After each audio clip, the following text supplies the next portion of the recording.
A'udzubillahi minasyaitonirrajim. Bismillahirrahmanirrahim. Alhamdulillahirabbil alamin wassalatu wassalamu ala Rasulillah wa ala alihi wa sahbihi ajma'in. Alhamdulillah, bersyukur pada Allah Subhanahu wa taala. Pagi ini kita dapat bersama-sama dalam tafsir ringkas berdasarkan kepada setiap muka surat daripada Al-Quran. Alhamdulillah, kita dapat lagi bersama-sama dalam sesi ini pada kali ini pada muka surat insya-Allah pada hari ini 428. Alhamdulillah, bersyukur banyak-banyak kepada Allah Subhanahu wa taala. Moga-moga sesi yang kita dapat buat ini, telah dapat laksanakan ini, kita akan dapat berterusan insya-Allah, dan semoga sedikit daripada bekalan yang kita lalui bersama-sama dalam muka surat Al-Quran ini akan dapat kita manfaati insya-Allah. Pada hari ini kita akan masuk kepada satu muka surat dan juga surah baru.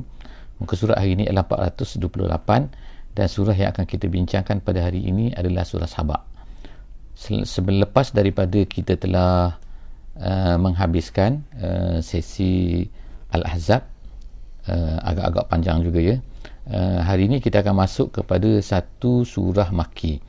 Jadi surah Ahzab ni adalah surah Madani, dan kita telah lihatkan bagaimana bekalan-bekalan yang Allah Subhanahu Wa Taala berikan kepada orang mukmin semasa mereka berada di Madinah dalam suatu suasana yang kritikal, iaitu suasana peperangan, suasana tekanan, suasana dikepung dan sebagainya, dan kemudian bekalan-bekalan Allah Subhanahu Wa Taala. Dan kita lihat sekarang ni, sebagaimana kita sebut sebelum daripada ni, bahawa surah-surah yang bermula daripada surah Ahzab dan kemudian yang seterusnya ada 6 surah, semuanya adalah mempunyai satu tema yang sama, iaitu temanya adalah al-istislam lillahi ta'ala. Al-istislam artinya ialah penyerahan diri. Kita serahkan diri kita kepada Allah, kita tunduk kita menerima apa saja yang telah diberikan oleh Allah Subhanahu Wa Taala, apa yang ditetapkan oleh Allah Subhanahu Wa Taala kepada kita sebagai manusia, sebagai hamba-Nya. Tetapi setiap surah ini dia mempunyai tema yang berbeza dari sudut penyerahan dalam suasana apa. Jadi kalaulah dalam surah Ahzab, penyerahan itu ialah semasa kita ni menghadapi kesukaran, keadaan-keadaan yang kritikal. Tetapi dalam surah Saba ni kita akan melihat pula, iaitu sebagaimana namanya, surah Saba ni artinya ialah satu tempat di Yaman pada satu ketika dulu, di mana mereka ni sangat makmur. Kehidupan mereka sangat hebatlah. Kehidupan mereka sangat-sangat maju. Mereka dapat membina empangan, dapat menahan air, memanfaatkan hasil-hasil yang ada pada ketika itu, dan dapat membina kebun-kebun yang sangat besar dan mendapat buah-buahan yang sangat banyak.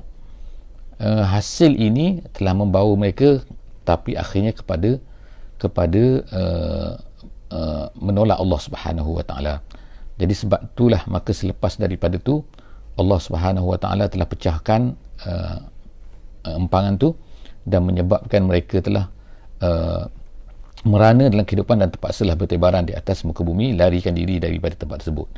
Dan Sabak ini masih ada lagi sampai sekarang. Kita boleh pergi kalau kita nak tengok. Kalau ada orang nak tengok di negeri Yaman, walaupun negeri Yaman sekarang adalah berperang dan sebagainya, tapi nak menunjukkan bahawa benda tu masih adalah, dan ianya sangat lama lah. InsyaAllah kita akan ceritakan. Jadi apa yang nak ceritakan di dalam surah ini secara tema keseluruhannya adalah bagaimana kadang-kadang apabila kita ni mendapat kenikmatan, mendapat kemajuan, mendapat pembangunan, mendapat menjadi satu developed countries dan sebagainya, tiba-tiba kita lupa kepada Allah Subhanahu Wa Taala. Jadi banyaklah yang berlaku keadaan dahsyat, keadaan tertekan dalam peperangan Ahzab, ramai orang yang lari daripada Allah Subhanahu Wa Taala. So dalam keadaan maju pun kadang-kadang ada orang lari daripada Allah Subhanahu Wa Taala. Jadi surah ini insya-Allah memperingatkan kita lah bahawa sebenarnya semua benda itu adalah datang daripada Allah Subhanahu Wa Taala, nikmat-nikmatnya dan sebagainya. Jadi surah ini dimulakan dengan Alhamdu. Sebagaimana di dalam Al-Quran ada 5 surah yang dimulakan dengan dengan perkataan Alhamdu, iaitu yang pertama sekali of course lah Al-Fatihah, kemudian yang kedua surah Al-An'am, kemudian yang ketiga surah Al-Kahfi, kemudian yang keempat surah Sabah, dan yang kelima surah Fatir. Selepas ni kita akan baca surah Fatir. Jadi kelima-lima surah ini menyebutkan tentang memulakan dengan alhamdu. Jadi walaupun kelima-lima surah ini dimulakan dengan alhamdu, tetapi dia mempunyai maksud yang berbeza-beza. Alhamdu di sini, alhamdu di sini, alhamdu di sini, apakah yang dipuji-puji itu, pujian segala puji dan sebagainya itu, maka ia mempunyai maksud-maksud yang tersendiri. Kemudian satu lagi yang kita mungkin boleh highlightkan juga ialah di dalam Al-Quran ini ada sebanyak 38 kali disebut perkataan alhamdu, dan ulama-ulama telah menyatakanlah bahawa alhamdu ini merupakan satu pujian. Kita katakan pujian. Dalam bahasa Arab ada 3 lagi perkataan lain yang hampir sama dengan alhamdu, iaitu yang pertama sekali ialah al-madhu, kemudian yang kedua alhamdu, kemudian yang ketiga asyukru. Ketiga-tiga ni dia ada yang ada lebih luas. Yang paling luas sekali ialah, yang paling besar, yang paling generous sekali ialah al-madhu, kemudian alhamdu, dan kemudian yang ketiga adalah asyukru. Jadi ketiga-tiga ni ada beza, tetapi Allah Subhanahu Wa Taala mengambil yang tengah ni kan, iaitu alhamdu, untuk menjadi pujian kepadanya. Apakah sebabnya? InsyaAllah kalau ada peluang kita akan baca lagi dalam kitab-kitab tafsir yang lebih besar, insya-Allah. Jadi pada pagi ni kita akan baca dulu surah ini sedikit, ayat yang pertama daripada surah Saba ni. A'udzubillahi minasyaitonirrajim. Bismillahirrahmanirrahim. Alhamdulillahillazi lahu ma fis samawati wa ma fil ardi wa lahul hamdu fil akhirah wa huwal hakimul khabir. Sadaqallahul azim. Sebagaimana kita sebut tadi, dimulakan dengan alhamdu. Jadi alif lam pada alhamdu ni, alif lam pada alhamdu pada alhamdulillahi rabbil alamin, dan kemudian seterusnya surah Saba, kemudian surah Al-An'am, kemudian surah Fatir, surah Kahfi, semua alif lam yang berada pada alhamdu tu artinya bukan maknanya de dalam bahasa Inggeris tu kan. De tu maknanya pujian itu, bukan. Tetapi itu memang yang normal kan dalam bahasa Arab. Biasanya diterjemah macam itulah kan. Tapi sebenarnya bila dipelajari dalam bahasa Arab, alif lam ni menunjuk memberi banyak makna. Salah satunya ialah de dalam bahasa Inggeris kan. Tetapi dalam bahasa Arab juga alif lam ni kadang-kadang menunjukkan kepada, dipanggil alif lam lil istighraq. Lil istighraq ni maknanya untuk menunjukkan keseluruhan. Jadi alif lam di sini pada alhamdu adalah untuk menunjukkan kepada keseluruhan. Artinya adalah kesemua hamdu, gitu, kesemua pujian lillahi, untuk Allah sahaja, dia kembali kepada Allah. Jadi semua benda kembali kepada Allah. Kemudian allazi lahu ma fis samawati wa ma fil ardi. Kemudian Allah Taala sebutkan tu yang mana dia, untuknya lah, allazi lahu dalam bahasa Arab ni penting. Sebab maksudnya ialah miliknya lah sahaja, gitu lahu, bukan baginya sahaja. Baginya tu maknanya baginya untuknya, bukan, tapi ini miliknya. Lahu ma fis samawati wa ma fil ardi, artinya miliknya lah apa yang ada di langit, apa yang ada di bumi. Jadi apa yang ada di langit di atas, apa yang ada di bumi di bawah. Jadi maknanya semua benda yang di atas dan di bawah tak adalah, maknanya semua benda lah kan adalah milik Allah Subhanahu Wa Taala. Jadi tak adalah orang kata ini milik dia, ini milik dia, dijumpa dan sebagainya. Manusia hanya jumpa sahaja, bukan milik mereka. Jadi kalau kita jumpa milik orang, takkanlah kita kata benda itu adalah milik kita. Sedangkan hanya kita menjumpai saja. Barang, contoh manusia katakan, barang dompet dia hilang. Kemudian kita jumpa dompet dia. Ada nama dia, ada IC dia, apa semua dalam tu. Takkanlah kita kata kita punya sebab kita jumpa. Tak, dia punyalah kan. Cuma kita menjumpai sahaja. Jadi manusia begitulah sekarang ni kan. Mereka ni pandai sains, pandai teknologi, pandai gini, pandai medik, pandai macam-macam pandai kan. Mereka buat kajian, masuk universiti, bertahun-tahun belajar. Akhirnya dapatlah satu jumpaan baru, dia kata. Jumpaan baru je. Bukannya perekaan baru, bukan penciptaan baru. Jadi akhirnya, jadi manusia pula ada yang mencipta ni. Memang kata, oh ni penciptaan baru, iPhone, Apple, apa lagi yang ciptaan ciptaan baru. Sebenarnya ciptaan tu hanyalah mencipta daripada apa yang ada, yang telah ada. Menciptakan bukan maknanya daripada scratch kan. Sebab apa?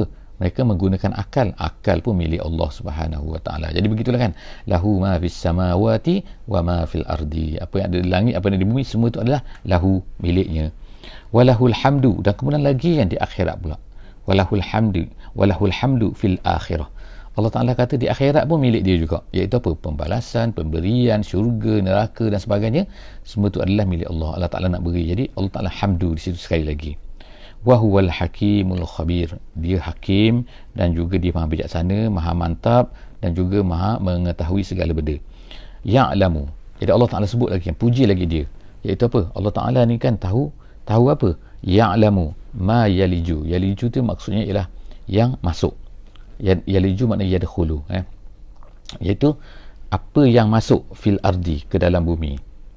Wama yakhruju minha, apa yang keluar daripada bumi. Wama yanzilu minas sama, apa yang turun daripada langit.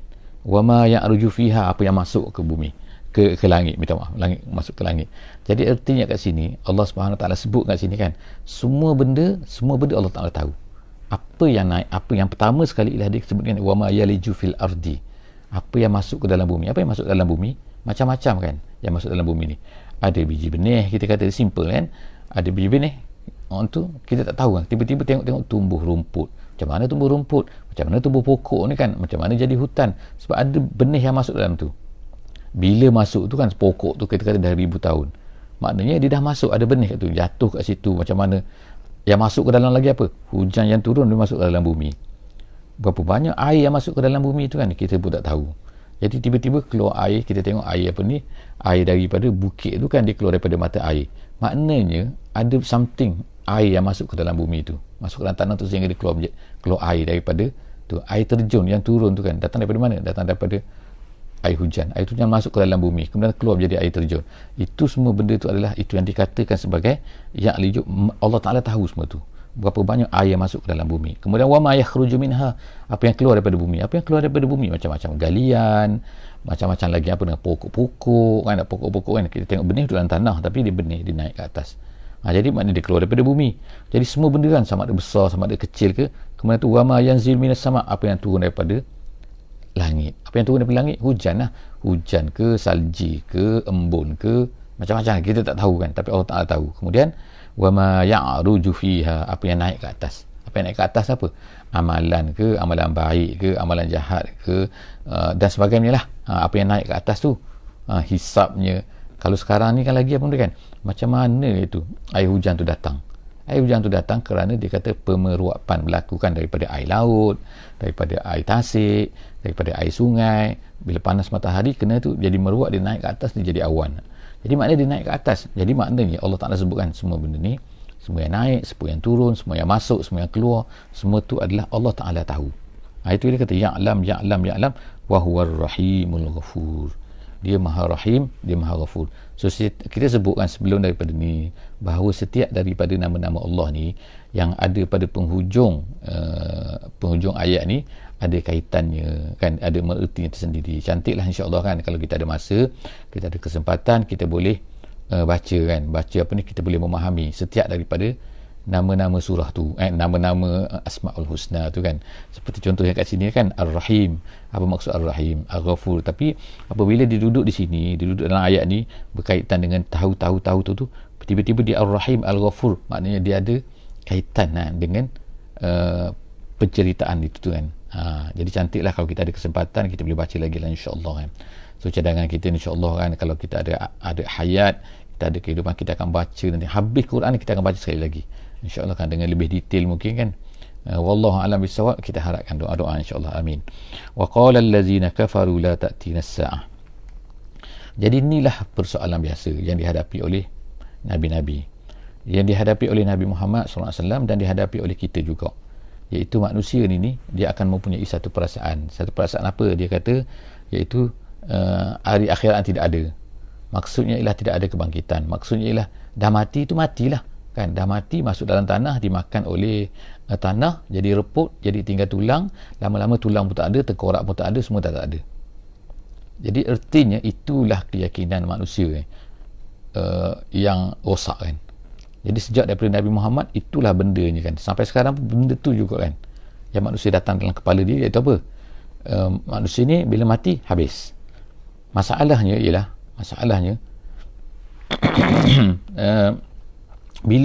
bila ada keyakinan ni, datang timbulnya perasaan macam ni, maka menyebabkan dia akan efek dalam kehidupan dia. Kalaulah kita ni lepas daripada mati ni dah habis, maka ertinya kita mesti mengejarlah atas dunia ni habis-habisan. Kita mesti capai kenikmatan, kita mesti kejar apa yang kita nak kejarkan, supaya kita dapat hidup dengan selesa, dengan aman, bukan aman, dengan selesa lah kan, dia katakan selesa, bahagia konon-kononnya kan. Dan kemudian tu mereka akan, kalau boleh tipu orang, kalau boleh kalau tak kenakan apa-apa tindakan undang-undang, so kita buat je. Jadi kita nak seronok, kita minum, kita nak seronok, maka buat apa-apa saja kan. Sebab apa? Bagi mereka dosa dan pahala tu tak ada. Itulah kan, bila tak ada akhirat, artinya tak ada dosa pahala. Jadi apa lagi yang nak kejar? Lepas mati memang tak ada apa, jadi kejarnya di sini. Itulah dia masalahnya kan. Jadi masalah ini berlakulah kepada Nabi SAW yang dihadapi orang Quraisy, orang kafir kan.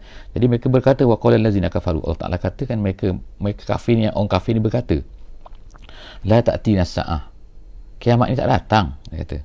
Kul, jadi Allah Subhanahu wa taala sebutkan kat sini kan, iaitu benda kan, kul, katakan wahai Muhammad, bala wa rabbi, makna sini adalah satu sumpahan, bala, bahkan tidak, apa yang kamu anggap tu tak betul, demi Allah sini kan. Jadi maknanya satu benda yang besar kat sini kan, demi Allah, bala wa rabbi, tu sumpahan. Dia katakan la ta'tiyannakum, dia akan datang pada kamu, la ta'tiyannakum alimil ghaib. Jadi alimil ghaib ni, alimil ghaib ni ada dua bacaan, ada dua qiraat. Yang pertama sekali dibaca alimil ghaib, yang kedua dibaca alimul ghaib. Alimul ghaib, mim tu dibaca dengan baris depan, di depan mu, alimul ghaib. Yang kita baca biasa ialah alimil ghaib, mim tu baris bawah kan. Jadi apa beza dia? Ulama-ulama kata kat sini kan, kalau alimil ghaib tu ialah dia tu sifat kepada warabbi. Jadi maksudnya ayat dia jadi bala warabbi alimil ghaib la ta'tiyannakum. Demi Tuhanku yang mengetahui tentang perkara ghaib, dia akan datang juga pada kamu. Dia akan datang, pasti akan datang pada kamu.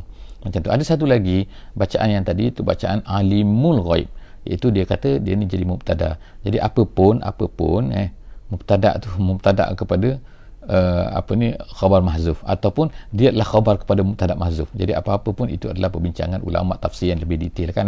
Kita tak nak masuklah pendetailan tu begitu kan, tapi nak maksudnya kalau alimul ghaib pun ada bacaan dia, alimul ghaib pun ada bacaan dia. Dan seterusnya ialah Allah Taala katakan, Allah Taala nak beritahu bahawa Nabi katakan. Jadi kita sekarang begitu jugalah kan.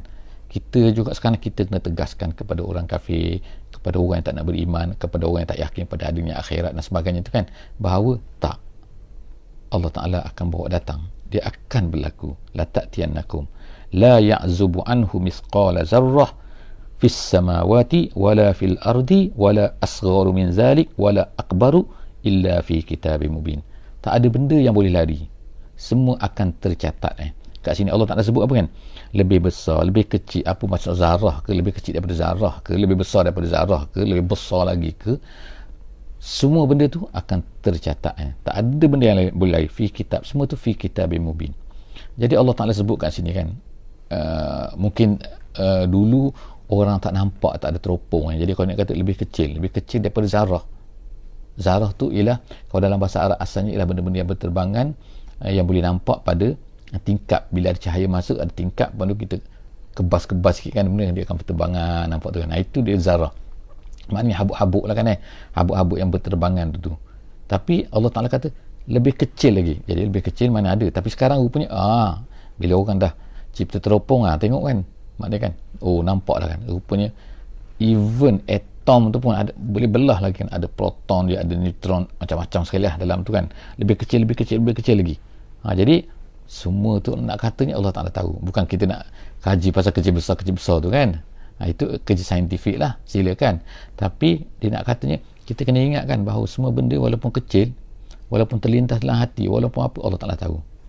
Dan benda tu akan diambil kira oleh Allah Subhanahu Wa Ta'ala. Jadi kat mana lagi kita nak lari macam tu kan. Seterusnya, liyajziyal ladzina amanu wa amilus solihat ulaika lahum maghfiratun wa rizqun karim. Allah Ta'ala buat semua benda tu, Allah catat semua benda tu adalah apa? Untuk membalaskan orang-orang yang beriman, orang beramal soleh, supaya tak ada ketinggalan apa-apa pun. Iman mereka, amal soleh mereka tu semuanya akan dicatatkan oleh Allah Ta'ala. Allah Ta'ala tahu itu, Allah Ta'ala kemudian lahum, Allah Ta'ala akan beri kepada mereka maghfirah. Orang beriman Allah Ta'ala beri maghfirah. Sebab apa? Of course lah, walaupun mereka beriman, mereka adalah manusia, ada kesilapan. Jadi kesilapan tu, kalaulah Allah Ta'ala tak hapuskan kesilapan kita, maka akan banyaklah daripada kita kan. Jadi maknanya bila Allah Ta'ala hapuskan, kita akan bersih insya-Allah kan. Kemudian Allah Ta'ala akan beri kepada rizqun karim, pahala, kita kata rezeki lah kan, rezeki yang mulia di dunia dan juga di akhirat. Kemudian wallazina sa'au fi ayatina mu'ajizin. Allah Ta'ala sebut kat sini sekarang ni ialah macam manalah perangai ni. Ada juga manusia ni yang mana yang sa'au fi ayatina. Sa'au fi ayatina ialah orang yang berusaha tetapi untuk menentang ayat-ayat Allah, bukan berusaha untuk menaikkan ayat-ayat Allah, menaikkan kalimah Allah, tapi dia menentang. Jadi ada juga manusia yang tak ada kerja kan, lebih baiklah dia pergi tanam sayur ke kan, buat kerja ke laut ke, buat kajian cari vaksin COVID-19 ke kan. Tapi ada orang bekerja macam tu. Bekerja apa? Iaitu cuba fikir macam mana nak menghalang Islam ni, macam mana nak meruntuhkan Islam, macam mana nak jatuhkan orang-orang yang bekerja untuk menaikkan Islam ni. Tengok kan, ada manusia yang tak ada kerja macam tu. Jadi Allah Subhanahu Wa Taala sebut kat sini, wallazina sa'au fi ayatina mu'ajizin. Kerja dia tu kerja dia adalah mu'ajizin. Mu'ajizin artinya ialah nak melemahkan. Tu daripada ajaza kan, ajaza tu lemah kan, ajaz lemah kan, ajzun. Tapi mu'ajizin tu ialah artinya orang yang cuba nak melemahkan apa? Menjatuhkan, melawan kan Allah Subhanahu Wa Taala. Kemudian ulaika lahum azabun min rijzin alim. Allah Taala kata bagi mereka ni akan dikenakan azab. Rijzin tu makna asyaddu, maknanya benda yang dahsyat kan. Azab yang sangat-sangat dahsyat. Wa yaral ladzina utul ilma allazi unzila ilaika min rabbik wal haqqu wa yahdi ila siratil azizil hamid. Tetapi sebaliknya Allah Ta'ala sebut kat sini kan, sebaliknya maknanya orang-orang yang lain daripada tu. Orang-orang yang lain daripada tu maknanya apa? Maknanya orang-orang yang lain, orang yang sebaliknya, orang yang bukannya berusaha untuk menjatuhkan Islam, tapi orang yang Allah Ta'ala sebut sini wa yaral ladzina utul ilma. Mereka ini ialah orang yang diberikan ilmu, orang yang faham ini, orang yang yakin, orang yang nampak kan kebenaran tu. Itulah sebenarnya orang yang diberikan ilmu. Orang sana tu walaupun mereka kata mereka ni pandai apa, tapi kalau mereka tak ada iman, mereka sebenarnya tak ada ilmu, tidak diberikan ilmu. Mereka hanya diberikan untuk berfikir, kemudian mereka mendapatlah jalan-jalan dia. Jadi kita panggillah bijak pandai cendekiawan, kita panggil apa semuanya, tapi sebenarnya mereka itu tidak diberikan ilmu. Jadi Allah Ta'ala sebut ni wa yaral ladzina utul ilma allazi unzila ilaik. Dia nampak kan, itulah ilmu yang Allah Ta'ala beri kepada, yang diturunkan daripada Allah Subhanahu Wa Taala tu, mir rabbik huwal haqqu, itulah yang benar, maka itu sebenarnya ilmu yang sebenar. Wa yahdi ila siratil azizil hamid. Kemudian Allah Taala kata, dan dia beri petunjuk kepada, wa yahdi, dia apa ni, petunjuk kepada siratil azizil hamid. Ayat yang terakhir insya-Allah pada pagi ni iaitu apa?